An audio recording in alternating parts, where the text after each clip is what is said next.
Okay, then. Sorry to everyone about this awkward start, a long delay. Apologies to all our patrons and all our panelists as well. Nevertheless, I'm sure we're in store for a great discussion. And I just want to introduce myself briefly. David McCandless, Director of Shakespeare Studies at SOU. I'm also the presenter of events for Shakespeare America, which is a consortium of educators and artists from SOU and the Oregon Shakespeare Festival. We've done some events in the past, like Multicultural Shakespeare, Women's Part in Shakespeare. You've probably come to some of these. I hope you have. Interviewed Peter Sellers and Bill Rausch. Had a great discussion last year with some directors talking about restaging Shakespeare in the 21st century. So I want to get right to introducing the panelists for our event, African American Shakespeare, Past, Present, Future. Just let me also say that we will be taking questions at the end, towards the end, probably more like 6:20 than what we might have originally envisioned, given the late start. But I'm sure you can be dropping questions in along the way as well. And don't hesitate if something occurs to you, just pop it in there. So it's my pleasure to introduce our first panelist, L. Peter Callender, who will be familiar to Shakespeare enthusiasts from the Bay Area. I was at Berkeley for a while and saw Peter perform many times at the California Shakespeare Theater, where he's been an associate artist for over 20 years. He's also the artistic director of African American Shakespeare Company. He has performed on and off Broadway at major regional theaters and internationally. Native of Trinidad, a graduate of the Juilliard School, L. Peter Callender. Welcome. Thank you, sir. Thank you very much for that lovely introduction. I appreciate that. Very welcome. Next two panelists will be very familiar to fans of the Oregon Shakespeare Festival. They've both been fixtures there. The first, Jenny Greenberry, was a member of the acting company for 5 years. She performed such Shakespearean roles as Ophelia in Hamlet and Marina in Pericles, the latter production taking her to Washington, D.C. at the Folger Shakespeare Theater, and also at the Guthrie Theater in Minneapolis, where she subsequently performed Roxanne in Cyrano de Bergerac. I also must say as a fan that I will remember her non-Shakespearean roles as well, as I'm sure many of you do, including Belle in Beauty and the Beast and Polly Potter in the Marx Brothers musical, The Coconuts. Welcome, Jenny Greenberry. Hello, thank you so much for having me. Our pleasure.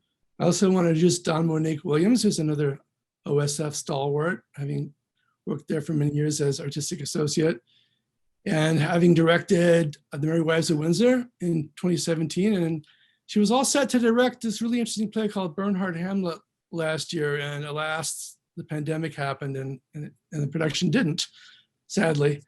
She's now associate artistic director at the Aurora Theater in Berkeley. Welcome, Dawn Monique Williams. Hi, friends. So good to see everyone again. Thank you, David. You. And finally, we have a major scholar here, Ayanna Thompson, who's Regents Professor of English at Arizona State University and director of the Arizona Center for Medieval and Renaissance Studies. She's also written some 5 books and edited 4 volumes of essays, most of them on the subject of Shakespeare and race. She's also a scholar in residence at the Public Theater in New York City and is chair of the Council of Scholars at the Theater for New Audience in Brooklyn. She's also on the board of Play on Shakespeare. Welcome, Ayanna Thompson. Thank you so much. Hi, everybody. Thank you. So I think to start off, I would just like each of you to describe your own experience with Shakespeare, as in, when did you come to know Shakespeare and get involved with it, with him, with his plays, his work? Early, late, middle, was it easy, difficult? And I thought we could just use the order of introductions for order of response for this. Well, thank you, David. Thank you. What a pleasure to be here. My name is L. Peter Callender. As David said, I'm the artistic director of African American Shakespeare Company in San Francisco. My introduction to Shakespeare was very early. Like my fellow countryman, Errol Hill from Trinidad, who wrote the wonderful book Shakespeare and Sable. I'm a native of Trinidad, West Indies, and I lived in London for a number of years.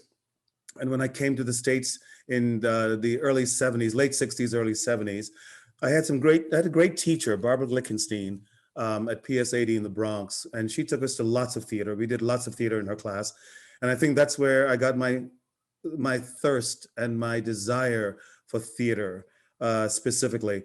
But it's when I went to High School of Performing Arts, the Fame High School in New York, that's when I really decided.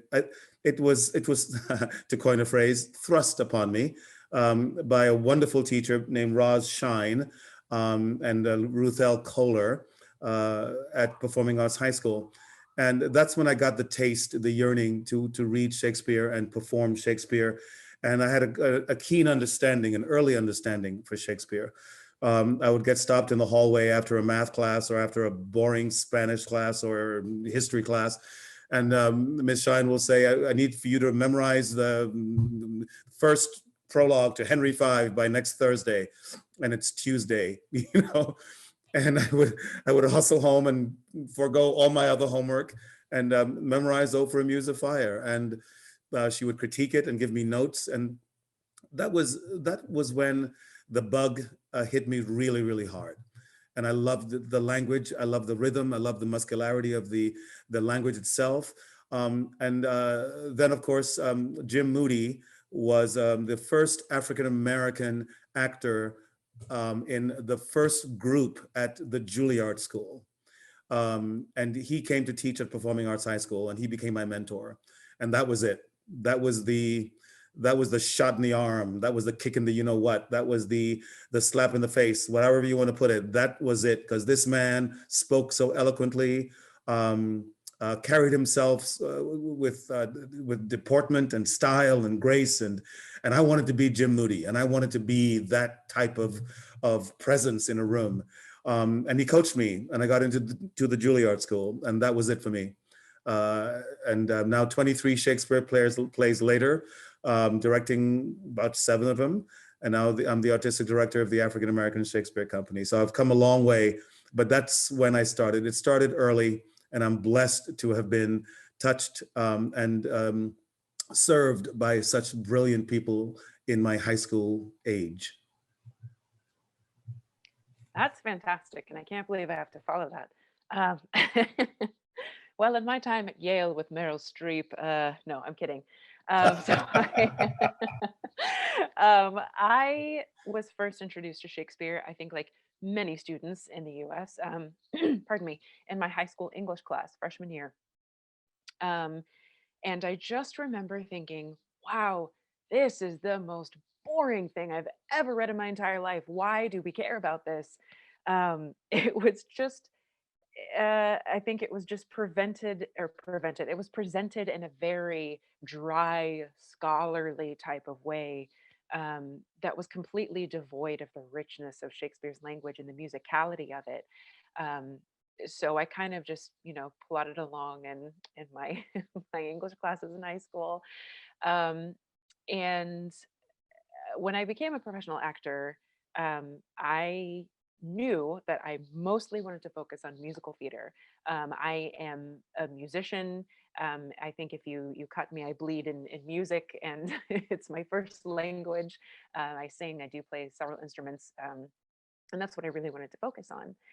And it wasn't until actually I got to the Oregon Shakespeare Festival where I got to work on Pericles with Miss Dawn Monique Williams, who was assistant directing, and Joe Hodge, who was our director, that I was first exposed to the brilliance of Shakespeare's language. And for me, what hooked me into that was really the musicality of his language and just how it's like a song. All of Shakespeare's works for me, when I read them and when I perform it, it's like it's all musical. It's just performing in this incredibly lyrical language, and I love it. And I'm really grateful that I was able to kind of study under the mentorship of Dawn and Joe, and of course our voice and text coach in that production, Rebecca Clark Carey, who is still an amazing mentor to me. I still call her with this day to any questions I have about certain Shakespearean texts.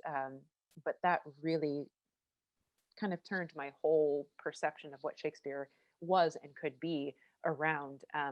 Because in my schooling, it was just, oh yeah, it was rough. But but I'm very pleased to be kind of firmly rooted and entrenched in classical works today. And I cannot wait till this pandemic is over and we can get back to more of Shakespeare's work. Love that. I love that I was there for your first deep dive into Shakespeare. Jenny, I remember we did 2 Shakespeares that season because we also did Antony and Cleopatra. So, and I remember how shocked you were that like, I'm not doing any musicals this season. But Jenny was also in the Merry Wives of Windsor that I directed. So as she and I agree, they're all musicals. They're all musicals. Like Jenny, I was introduced to Shakespeare in school. I remember being 7th grade and being required to read Romeo and Juliet, and I didn't. I didn't understand it. I didn't see how it applied to me. I was not a fan at all. I remember my mom like taking me to Blockbuster when those were a thing, and like we rented like West Side Story, and she was like, "This is basically Romeo and Juliet." So I spent my like formative years really hating Shakespeare actually, and it wasn't until I was doing conservatory program in San Francisco at ACT where I acted Shakespeare for the first time under the tutelage of Tommy Gomez, and that's when I sort of experienced a shift and fell in love with Shakespeare. It was in the playing of it. Um, and I wasn't wanted to be an actor back then. And Tommy said, you know, more actors of color get work doing Shakespeare than anything else. So you should learn to love it. And I actually did, and then that carried with me into my transition into being a director, and sort of now made a career out of directing classic plays. And as the people on this call know, I have multiple Shakespeare themed tattoos.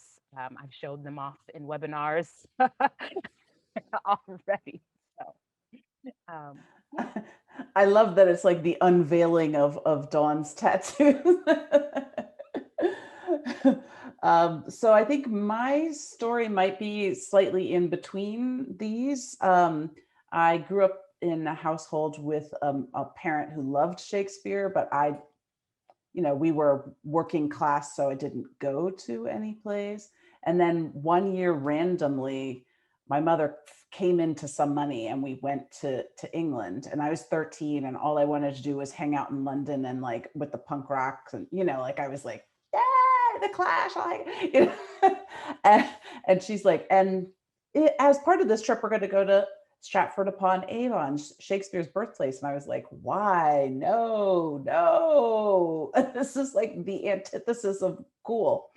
And she got us tickets to Romeo and Juliet, starring Sean Bean as Romeo and Neem Cusack as Juliet, and Hugh Quarshie as Tybalt. So, and they were in leather and riding motorcycles around. And I was like, I don't know, this is kind of cool and sexy, and they're all so hot. And so I just kind of had that in my back pocket. Like I didn't think of myself then as a Shakespeare fan. And certainly by the time I got to high school, Jenny, I think I had the same experience, except for I'm sure I'm a lot older because we listened to Hamlet on a record. And it was deadly. It was like the worst kind of thing. But still, I had this poster in my room of Romeo and Juliet from the RSC. And then, by the time I was doing my graduate work, I ended up like kind of working backwards in time to get to the Renaissance because I was interested in the history of constructions of race. And then I was like, but these plays all had reading Titus Andronicus in college, I was like, it's all right here, everything we're talking about. So yes, so that's my trajectory. Well, thank you. One of the things I had in mind listening to your narratives and describing your trajectories, it was something I read that Tim Bond said. Tim Bond I think was the associate district director under Libby Apple. And he talked about actually feeling like he wasn't, Shakespeare's language and world were not for him, or he didn't feel welcome. He overcame that and came to think that it was actually a sort of a blueprint or a foundation for a very global and diverse world. But initially he said he felt unwelcome. Did any of you experience that at all? I'm not hearing that. Is that not really the case for any of you? Or You mean being not welcomed? Well, in other words, somehow this particular artist felt like, well, the Shakespeare's not really for me, or I'm not welcome. The language world are not for me, and I'm not welcome in it. But I'm not. Well, that yeah, I mean, very briefly, I'm sure the other panelists will have a more in-depth response, but very briefly, when I was growing up in New York, again, Performing Arts High School and the Juilliard School, there was a reviewer by the name of John Simon. Everyone's nodding their head. Infamous The reviewer. infamous reviewer, John Simon, who basically said, and I am probably paraphrasing it, but I'm sure he said it sometime in his life, that Black people should not do Shakespeare. Either our lips were too big or no, whatever we just could not form the language. We couldn't speak the language properly. And that lit a fire under my butt like nothing else in the world. Just reading his material. I used to work with Vinette Carroll and the Urban Arts Corps. That's how old I am, my Lord. But she influenced me greatly. And I remember we were going on a TV interview show. I was one of her assistants. It was the WNEW Bob somebody. And John Simon was to be on the panel. And Vinette Carroll got there and she said, I refuse to be on this panel with John Simon. We walked away because John Simon said we couldn't do it. And he was one of the most read critics of the time. And so many people listened to him.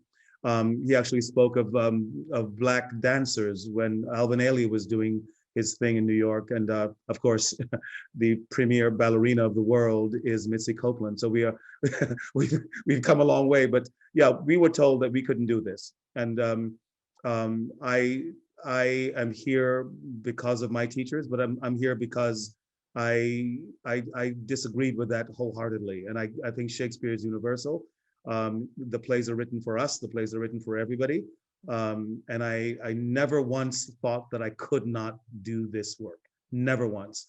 And you're right, Ayana, incredibly infamous man who wrote horrible reviews of people, spoke of their features and spoke of their height and their weight. It's just awful. But that's the person that said, that's the only person that I've ever heard tell me that I could not do Shakespeare.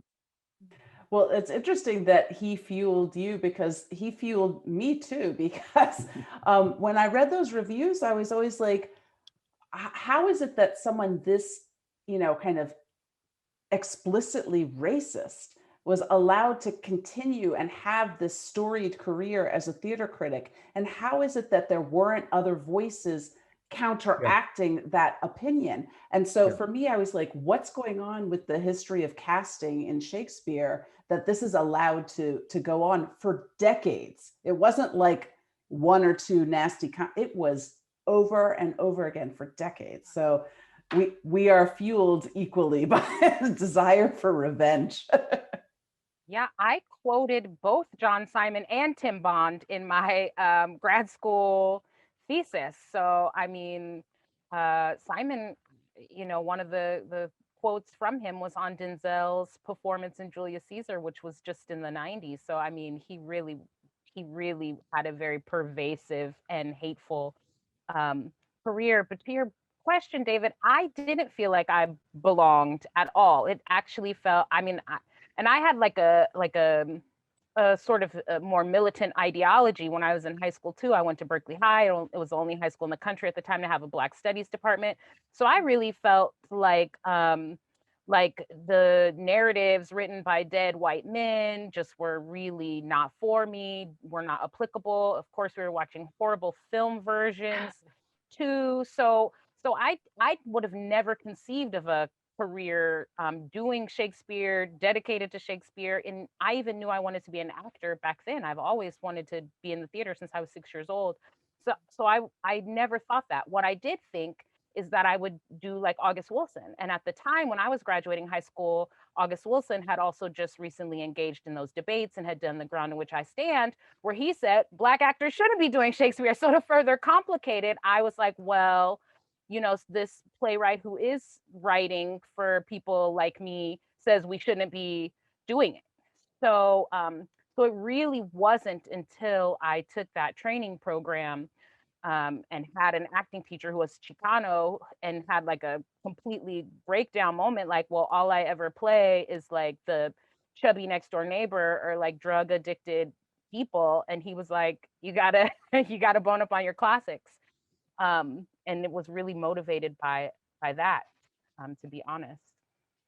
Yeah, I definitely never felt like Shakespeare's works were for me. I didn't feel like I was invited to that table because of the color of my skin, and also because I think there's a bit of like a classist element to it, where at least as I perceived it, coming up in my education, it was sort of like, well, Shakespeare's for the highly educated elites and for the very well-to-do, and I was like, I don't, that's not me, and I don't really want anything to do with that. So you can keep this strange dusty dead person that doesn't speak in a vernacular anyone has used colloquially since the 17th century. um, and I also just didn't I never saw anyone that looked like me doing these Shakespeare plays.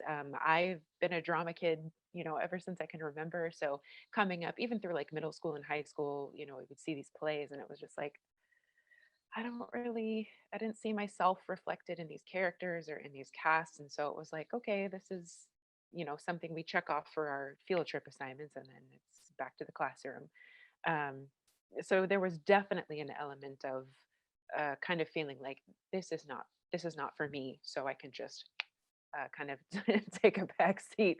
Um, but I'm so grateful that I had people and mentors that were able to kind of peel the lid back on that for me and say, no, no, no, this, you all talk about the universality of Shakespeare. It really is for everyone.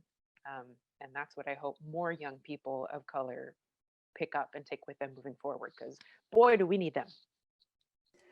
I will say that because I alluded to reading Titus in college, and I think I had like an aha moment because my professor was like a super famous, ancient guy then, like, and then taught for many more years.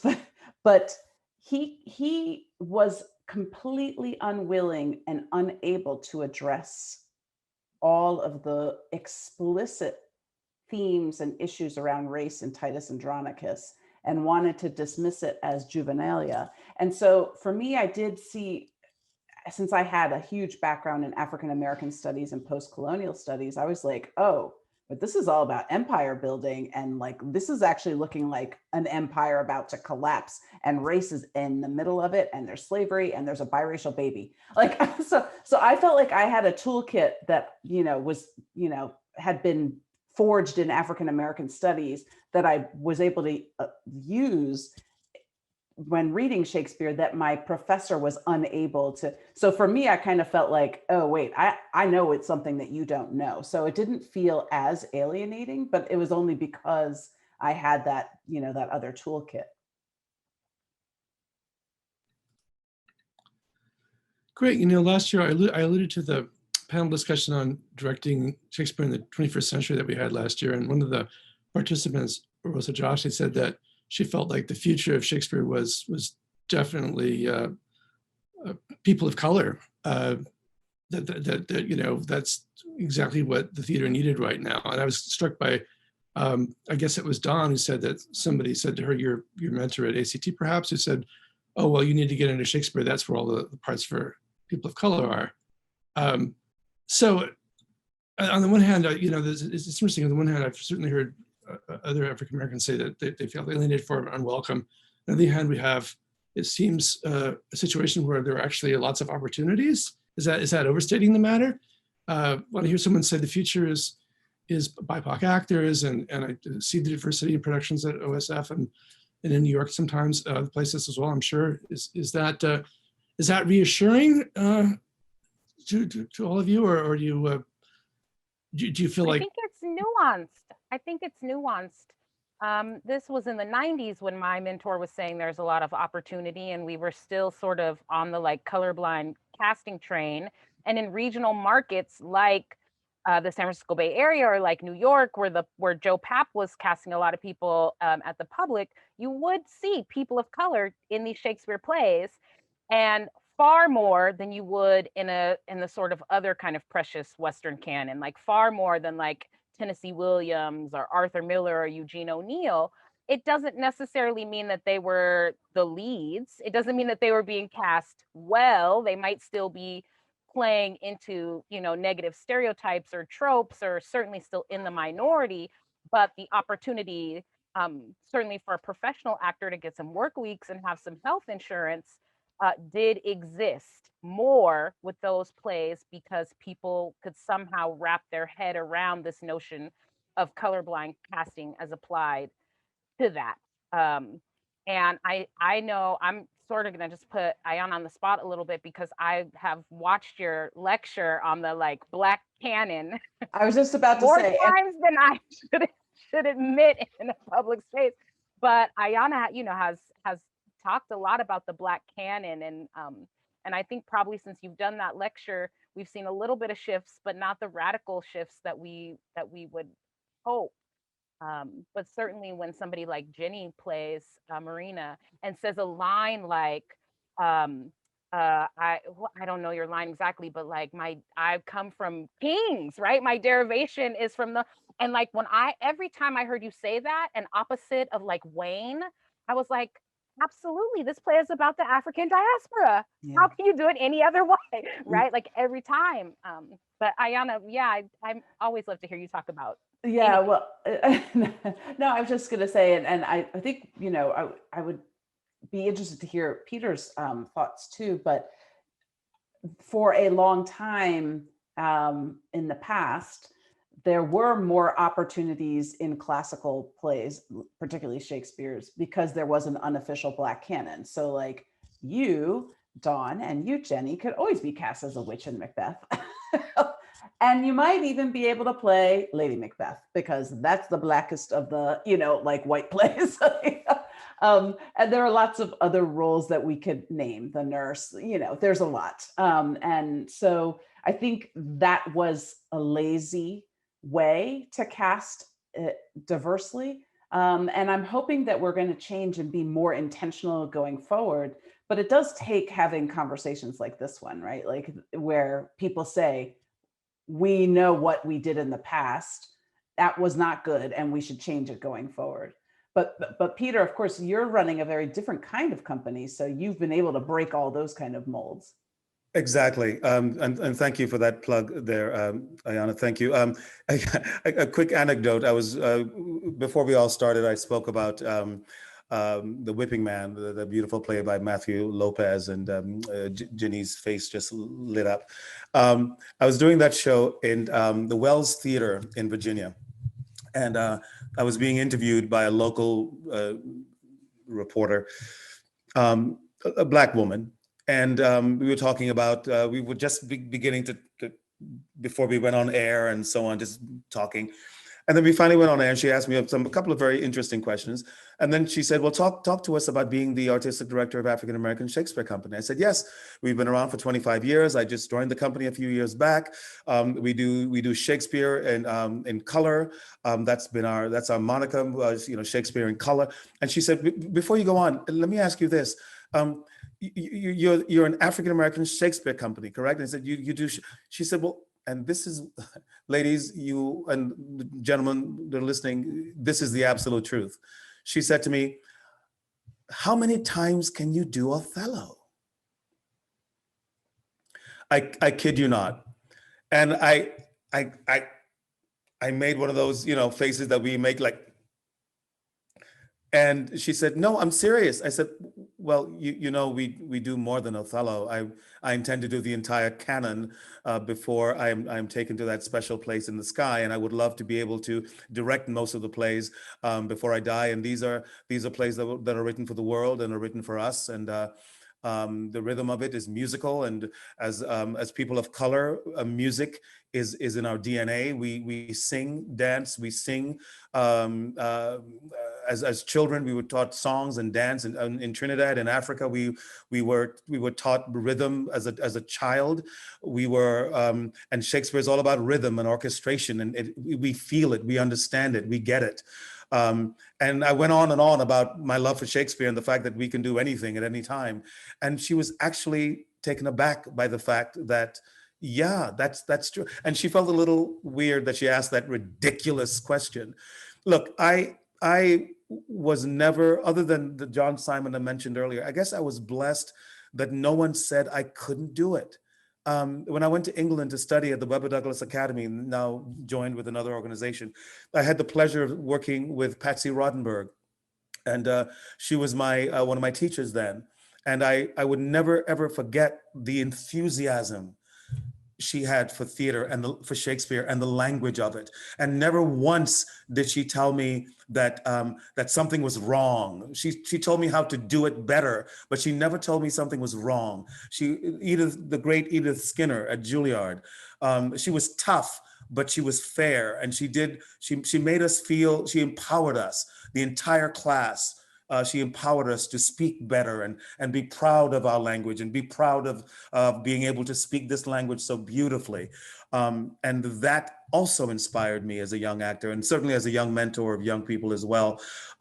So and at African American Shakespeare Company, we try to employ young actors who are coming out of universities and conservatories, and we say, yeah, come through with us.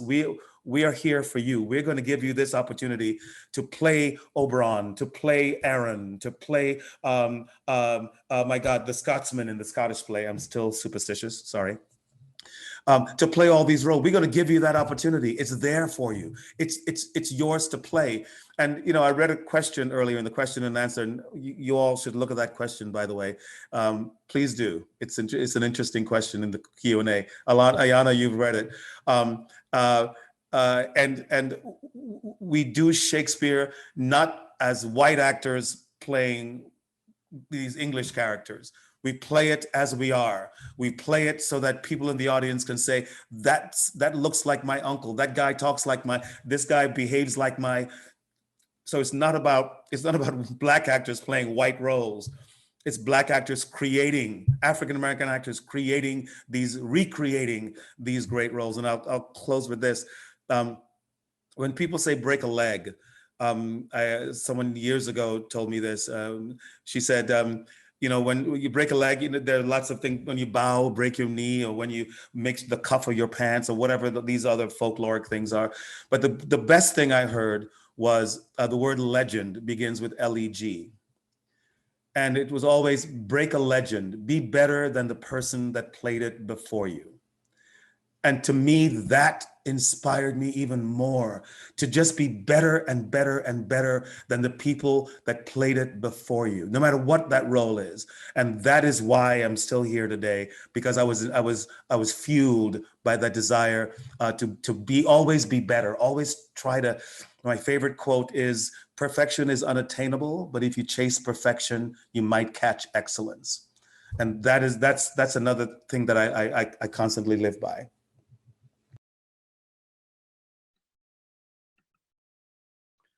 Sort of circling back to the question I asked before, maybe coming at it a different way. When you think about your experience as Shakespeareans, does the We See You White American Theater treatise, does that resonate with you, or do you feel as though things are getting better? There's less barriers, there's more embrace of color conscious as opposed to colorblind? Or I just wonder how you're feeling about that at this particular moment. Of course, this is a difficult moment because there's nothing. You know what I mean? Does that question make sense? Yeah, I think kind of like Don said earlier with regards to this question too, I also think that is incredibly nuanced, and it depends on who you're talking to. You know, all of us as Black artists, you know, we all carry different baggage with us, and it's different if you're an actor, you know, who's a part of the theater machine. It's different than if you're a director or a producer or a designer. I think that for myself, I am heartened by the We See You movement. And I think that comes with a few caveats. On the whole, I appreciate that we are finally in this day and age taking the time to address the inequalities and the kind of poor theatrical practices that we've just kind of glossed over for the past few decades. We don't really talk about it. Um, Certainly, there have been, uh, to my taste, I think there have been huge leaps forward in terms of color conscious casting. And I think there's always room to grow, right? Um, and I appreciate movements like We See You as a catalyst to bring about that change, to have these conversations and to bring these very important issues forward. I think where I kind of hesitate is I don't I don't want people to be, I don't know. I'm sorry, my COVID brain, I have like the attention span of a gnat thanks to all of this time indoors. So keeping track of my train of thought is a little tricky. But I love where the movement is taking us. And I guess my only reservation is I don't want us to come to a place where we are only focused on matters of color and theater, because there is definitely work to be done, but we are more than the appearance of our skin. We can do it all. And I think that our our color and our culture and our heritage is such a boon to us. I don't ever want it to be seen as something that will, hold us back or kind of pigeonhole us for, fat, sassy nurse and, in Romeo and Juliet or what have you. I hope some of that made sense. Juliet's sassy friend. Yeah. Yeah, I Yeah. mean, I think there, I was deeply appreciative of We See You, White American Theater, because I think it articulated in very clear, coherent terms what's been the problem and ways to solve it. I think, at least with the several theater companies that I've been working with during, well, pre and during pandemic, there's a lot of goodwill to change, but it is, we have no idea what will happen to that will once the theaters actually open, and once money is involved again. Right now there's no money, so people are like dreaming things, but then once there is money, like, oh, it's going to have to, like, oh, we thought we wanted to do this, but actually we have to pay this white guy again because he's a good white guy. And so I'm hopeful, but I'm cautious, because I know there can be a lot of backsliding even when the intentions are good. Yeah, I would echo both of my friends here. I think it is um nuanced, and there is a lot of, like, we will have to see over time. I am very grateful for the We See You for the very reasons that have been articulated.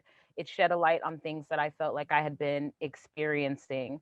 And I'm very, very, very excited to see so many theaters out there doing the work. As a result, I suspect in the last year, I've been on so many Shakespeare panels, these exact Shakespeare for BIPOC folk conversations. I've done more in the past year than I've done in all my years prior. And I'll be eager to see if that translates to work. I think, sometimes we stick the actors out in front and think that our work is done. So for me as a director, there's still a lot of white men that are acting as gatekeepers. And, that's why I've had such gratitude for African American Shakespeare being in my community for some 20 years. And Sherry Young, the founder, is somebody I looked to when I was a very young woman as like a beacon of hope. And that she and Peter, have hired me to work over there has been really great. But that's like one, and so I think we'll see. We just will have to see what happens over time. Um, we're not producing theater, like Ayana said. There's not a lot of money right now. I've been very busy during the pandemic, very, very, very busy. I've had the great fortune of being a working director. I've not been asked to do a single Shakespeare. Now, I don't know if that's because that's not what people want to watch from their living rooms. And it might not be because it already exists, right? Like really well produced Shakespeare we can already watch on our TVs. So maybe we don't need like Zoom Shakespeare right now. But I'm doing a lot of these panels but those theaters aren't offering me gigs. So we just have to wait and see. But I am gonna assume goodwill until I learn otherwise about particular specific organizations. I was lucky enough, very briefly, I was lucky enough to have done a couple of Shakespeare's on Zoom here with American Stage and also with African American Shakespeare Company. We did 12th Night, it was an hour-long version. It was not the entire thing. So that's a caveat right there. We also did, we did 12th Night, we did Othello. I played Othello on, there's nothing more strange than performing, like doing a run through of Othello, 7 a.m. Pacific time. Anyway, I still haven't gotten over that. I've done readings of Henry V. So and as Dawn said, I've been very busy over the COVID as well, thank God. But there's still a thirst for it. There is still a need for it. There's still a desire for it. And granted, there are some of Shakespeare's plays, and by nodding of heads, that we could veer away from for a little while. I think, Taming of the Shrew, I think we could not, yeah, I think, that sort of treatment to Kate and all that, unless you have an incredible conceptualization, or maybe a woman playing Petruchio, that would be interesting. And but it's yeah, we can bypass that. So there are a handful that I'm saying, okay, enough of that. But most of them are still there for us to do.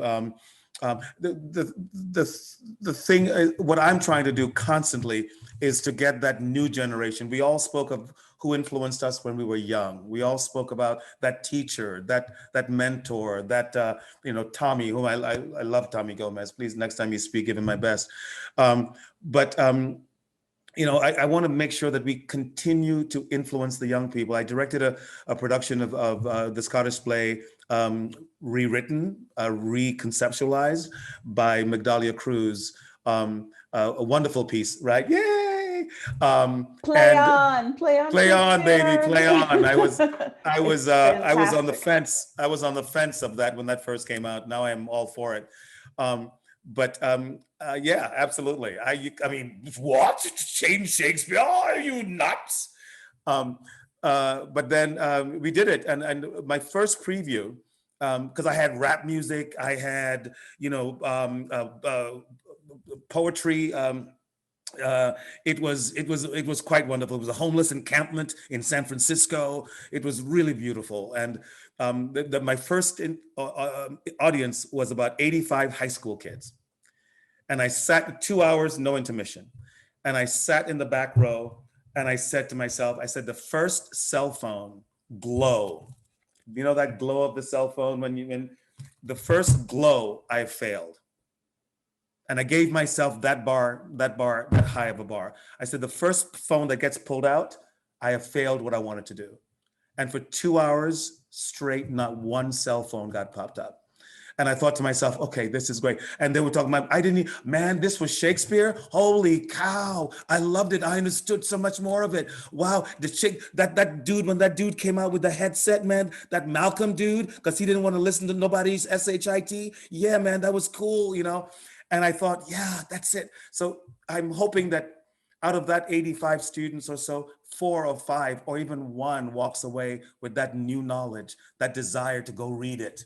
That desire to go read maybe Romeo and Juliet, maybe Othello, maybe whatever. And that is what I live for. That is why I think we are all here to just keep influencing the young folks that come up afterwards, that will be on panels like this in 10 years and say, oh yeah, I remember when Dawn Monique Williams directed, yeah. And I think that's what we're all there for. And that thrills me more than anything in the world.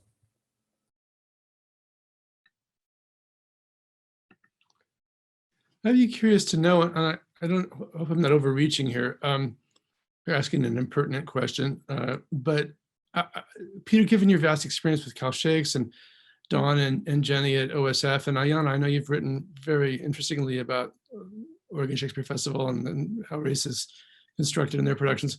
I just can't resist asking if you're able or willing to talk a little bit about those institutions and your experience as artists or scholars in interfacing with it, and to what extent that has been positive experience, to what extent you would say maybe there's some things that still need to be worked on at those institutions. Is that, am I okay asking that? Are you okay talking about it?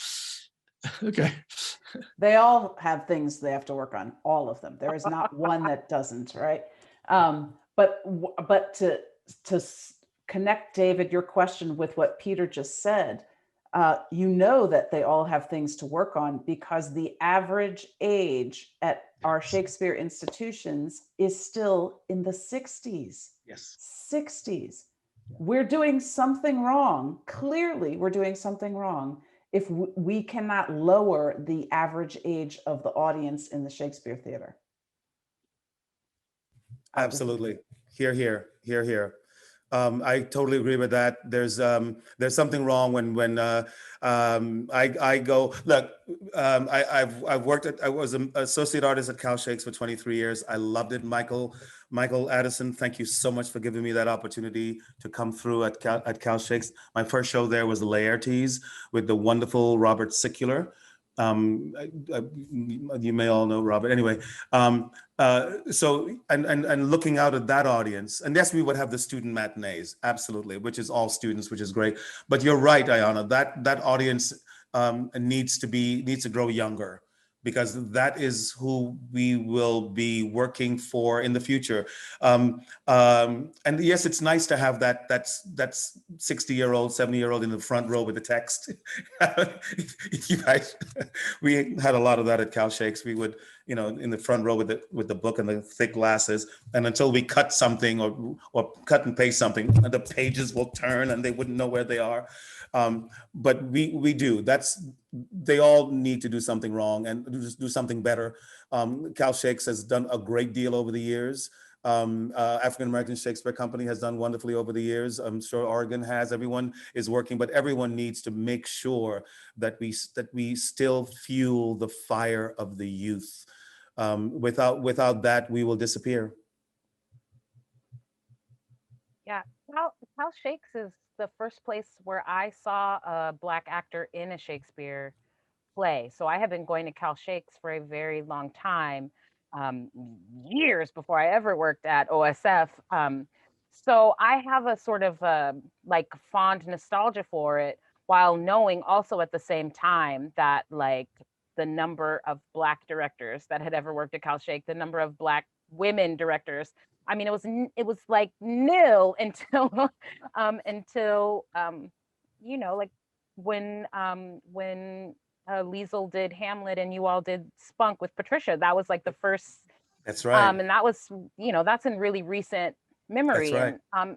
And with the leadership change there, I mean, I've seen like a lot of things shift, and it's very promising. And I even, hat tip to Jonathan Moscone, who told me, directly to my face that he was somebody who never believed in term limits as a politician's son, but realized that the work that needed to happen at Cal Shakes, he was not the person to do it. And so with dignity and grace, stepped down and aside so that a new thought leader could come in and really make some shifts. And that's my buddy Eric Teen, who I adore. So yeah, they all have work to do, but it's nice to see them doing the work. And I only ever went to Oregon Shakespeare Festival because I thought that they were setting like a national standard. And of course, once you see how the sausage is made, you're like, oh, this is how the sausage is made. But still, to think about the young people that you talk about, Peter, to think about the student audiences that got to see Jenny as Marina, that got to see Christiana Clark as Beatrice. I mean, and that OSF has been doing this for years and years and years, and not in a refined way. I mean, at first it's like, yeah, we like, we'll stick in two Black people here and on to the next. And so it's an evolutionary thing, but I really, I worked on many a Shakespeare play there. And it was a great point of pride for me to work at OSF, knowing that like, oh, we're still really effing up a lot and regularly. And like Ionis heard me talk about, I was the production dramaturg on the 2018 Othello, and Ionis heard me talk about how like, oh, I think maybe yeah, I think maybe we didn't like maybe we didn't nail it on that one. Like maybe we actually kind of undermined um ourselves by making some of the choices because we were trying to be like so radical or so there's plenty of work to be done, but these are institutions that I think, especially in this moment with Eric and Nataki at the helm, I mean, like these are organizations that are bearing down to do that good work. So I'm still a fan, very much. Absolutely. I know that I am. I mean, listen, when I when I got to the Oregon Shakespeare Festival, I had never heard of it before. I got there, I had no idea what I was in for. When they sent me my contract offer, I thought that there was a mistake because of the fact that they were like, "Yes, we're running from April to October," and I was like, "What?" And also, "You want me to play Cinderella? Are you aware that I'm not white?" And I literally, I thought I was like, do they know? Like, because I'd never seen They it. know now. They They know. know Hey, now. right? But I mean, I can say without any doubt or hesitation that my time at the Oregon Shakespeare Festival changed my life. It changed me as a person. It changed me as an artist. Um, it opened my mind to possibilities I didn't even think of dreaming up. Um, and I think that says a tremendous amount about the work that they do put in uh, to have these conversations and to really put artists of color at the forefront of these movements and at the forefront of their work, and just inviting us to the table. I don't that's I think that's all. I'll speak for myself. That's all I can that I truly hope for all of my BIPOC artists, that we have the same seat at the table as everyone else. And I think OSF was the first institution where I saw that in action. What I loved, especially being a part of Pericles, was that, I got to be a Black biracial actor on that stage as the stage daughter of a biracial couple and interracial couple. That reflects my life. I have a Black father and a white mother, and I've never been able to be a part of that family dynamic on stage. That was the first time, and I've been, acting professionally since 2008. So it was really interesting to be able to do that and to have. There were plenty of Black women and other biracial women that were coming to me. I remember very specifically this one 16-year-old girl. We're still in contact on social media. We check in with each other. Um, and she said, "Thank you so much. I saw Pericles. I've never seen myself on stage before. I saw you in this production." And it was all I could do to keep from crying because it was like, oh, this is so amazing and so freeing and so encouraging. And I only want this for other artists coming up after us. And, there are definitely ways to improve as well. I think, Dawn, you bring up Othello, and I remember that was a huge conversation for a lot of the company members at OSF, in terms of what are they going to be doing with this? Do we really want to see another, Othello in 2018? Like, do we need that right now? Um, and I know a lot of us were interested in maybe seeing, you're right, right, Ayana. A lot of us were interested in seeing, well, what happens if everyone in that production is Black, and we, talk about a colorism issue, because that is, alive and well in the Black community. And that got dismissed out of hand. And what we kind of ended up with was like sort of the same thing that almost every other production has done. Everyone in it was fabulous, but with accents. with accents and a few more brown people here and there. I remember there was a time, one of the productions I did, I was having a conversation with a designer, and this was in the midst of our big push, to talk about equity, diversity, inclusion. And I had a designer, a white designer, talking to me about a wig, Ayana, that they wanted to do in this particular piece. And they said, okay, now for this look, we want you to have dreads because your character is kind of wild now and I said, like,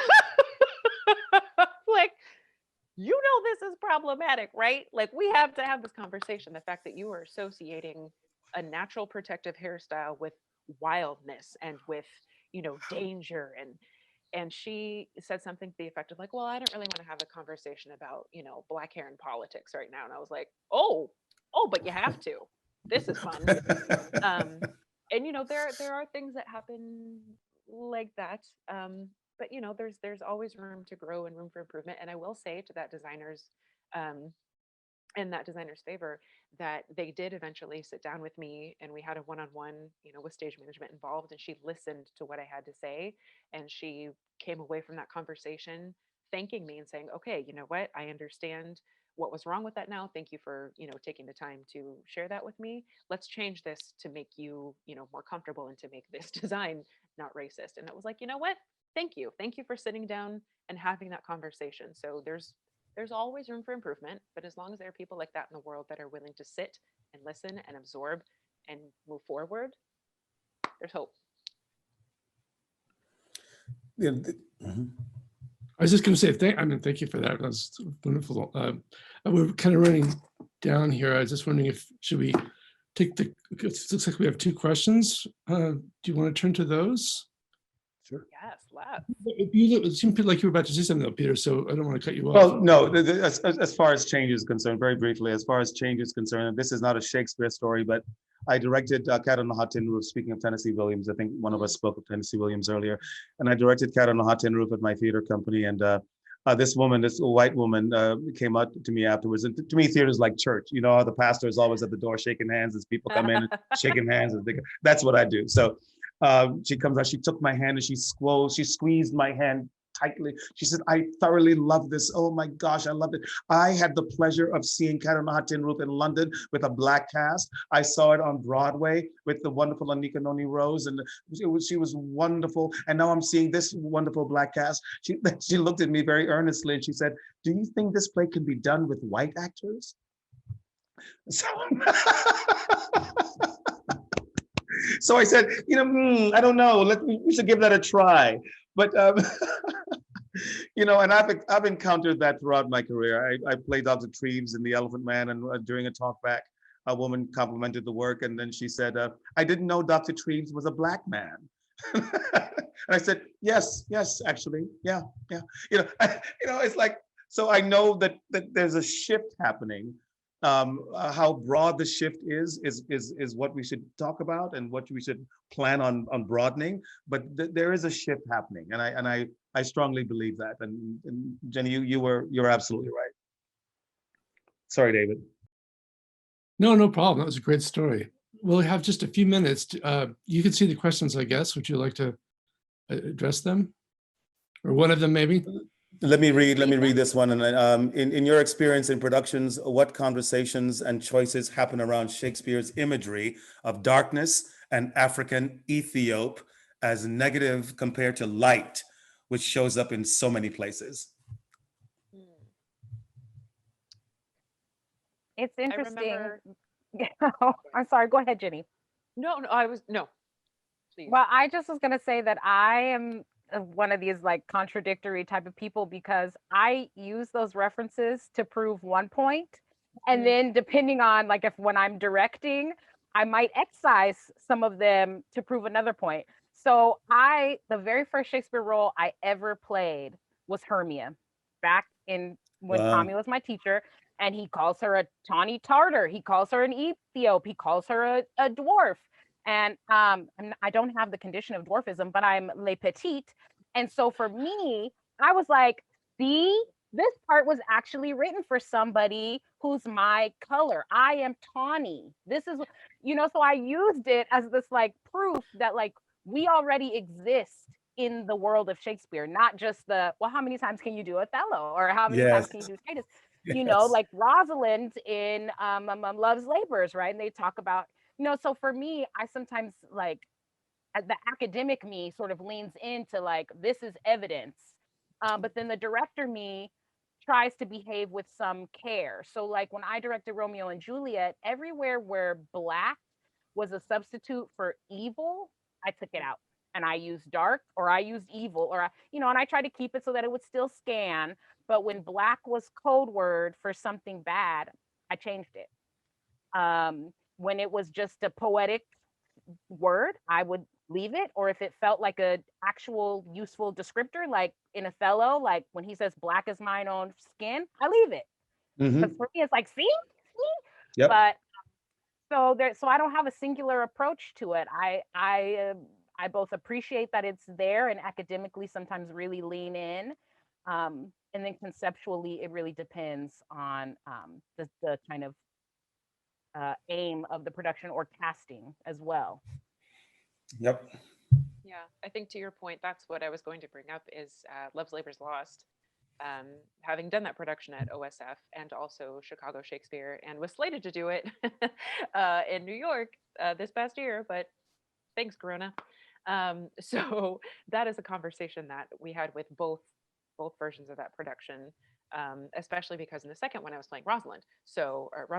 So we ended up just removing all the references to the Ethiopian dark and purely because it's an aged reference. Not everything in Shakespeare's works age well. I mean, hello, Merchant of Venice. Hello. So, we just bye. So we cut it because contextually it doesn't make sense in 21st But you know what century also America. needs to be cut are all the references to fairness being the ideal. So like, if we're going to cut, which I think we should, the, kind of locating blackness as ugly, undesirable, evil, then I think that all the references to fair and beauty and goodness and purity are equally problematic, at least for me. And I would love to see a production that just like takes all that out too. Yeah, I agree. I do have a concept in my mind for Merchant of Venice with a Black Ethiopian Jew. It's something that's been percolating for a little while. Someone's mentioned that to me like 9 years ago, and it's been percolating for a while. But yeah, there are these plays that are just and I do the same thing, exactly the same thing that Dawn spoke about, that Jenny spoke about, just excising those catchphrases, those triggers. We don't necessarily need them today. I know we're running late on time here, but I think we do have to end. We always try to end on time if we can. And even though I'm sure all of us, myself included, would like this to go on, we do have to end. So I want to thank each of you very much for taking part in this panel discussion and for saying so many wise and insightful things. I deeply enjoyed it, and I'm sure everybody who attended did as well. And it's also going to be recorded. It has been recorded, so it will live on. So thank you all very, very much. thank you, David. Thank you, Thank you so much, David. What a pleasure. Thank So you. good to see Nice. you all again. Oh my Anytime, Thank you, friends. Dawn. We'll Ladies be and- on another Zoom, I'm sure, Dawn. Yeah, It's you been a will follow pleasure. this one. Yeah. Jenny, nice meeting you. Ayana, nice meeting you. Nice Dawn, meeting keep you. up the great work, everybody. Yes. David, yes. thank you again. Be Cheers. safe. Thank you.